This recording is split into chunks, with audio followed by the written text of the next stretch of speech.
ఎంతసేపు షరతులు ఎత్తేయాలి, లేదంటే పోరాటం చేస్తాం, అసెంబ్లీ సమీపిస్తాం. ఇక మీలాగా ఎవరిని వాడితే వానికి బలిసినోనికి మీ మంత్రులు కూడా ఇవ్వమంటారు అనేది. సిగ్గుండాలి కొంచెమైనా హరీష్ రావు, సిగ్గు శరం లేకుండా ఇంకా మాట్లాడుతూ ఉన్నావు. రేషన్ కార్డు కుటుంబంలో ఒకరికి అనే షరతు అన్యాయమైనదట. మరి ఎన్ని అందరికి ఇస్తారా?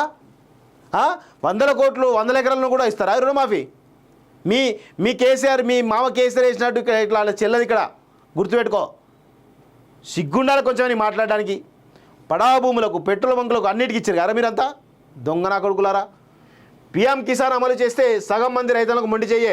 రైతుల విషయంలో బడే బాయ్ చోటే బాయ్ ఇద్దరు ఒకటే. బాబా ఒక నిర్ణయాలు, ఒక పాలసీ ఇంప్లిమెంట్ తీసుకున్నప్పుడు దానిలో సాధక బాధకాలని తెలుసుకోవాలి.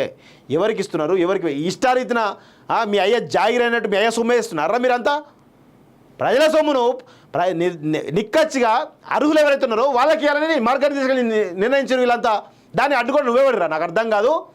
సిగ్గుశరం ఉండాలి కొంచెమైనా. సిగ్గుశరం లేకుండా అందరికి ఇవ్వాలి, అందరికి 100 ఎకరాలు 100 కోట్లకి మంత్రులకు, ఎమ్మెల్యేలకు అందరికి ఇవ్వాలని అనడం మూర్ఖత్వం కదా. ఇలాంటి దోకేబాజు ముచ్చట్టు మాట్లాడుతారు. వీళ్ళు అయ్యేది సొమ్ములని మీ భూములు ఇవ్వరు ఆయన. 1000 ఎకరాల భూములు ఉన్నాయిగా, లక్షల కోట్లు ఆస్తున్నాయిగా, మీ వంచండి చూద్దాం. అవి శాత కాదు, దోసుకోవాలి దాచుకోవాలి తప్ప ఏది లేదు.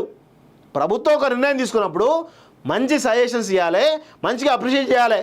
అది ఏది ఉండదు, అన్ని దానిలో లోపాలు చేయాలి, చెప్పాలి. రైతు బంధు విషయంలో 26,000 కోట్ల రూపాయలు అన్ని ఎకరాలు తీసారు కదా మీరు, మీ ప్రభుత్వంలో. దొంగనా కొడుకులారా మీరంతా. 26,000 కోట్ల రూపాయలు ఇష్టం వచ్చినట్టు ఎవరు రైతులకు సాగు చేసేవాడికి రైతు బంధు ఇవ్వాలి, సాగు చేసిన ఎవరైతున్నారో వానికి రుణమాఫీ చేయాలి, పేదవాళ్ళకు రుణమాఫీ చేయాలన్నాం. తప్పేమున్నది? దాన్ని కూడా తప్పుడు పడతా ఉన్నావు ఈ దొంగన కులంతా. రైతుల విషయంలో బడే బాయ్ చోట బాయ్ ఒకటి. ఆగస్టు 15లోగా 6 గ్యారంటీలు 13 హామీలు రుణమాఫీ అమలు చేస్తే రాజీనామాకు సిద్ధమట. అరే రుణమాఫీ అని ఫస్ట్ అన్నావు, ఇప్పుడేమో 6 గ్యారంటీలు 13 హామీలు అంటూ మళ్ళీ మాట్లాడుతున్నావు. సిగ్గుండాలి కొంచెమైనా, సిగ్గు శరం లేకుండా.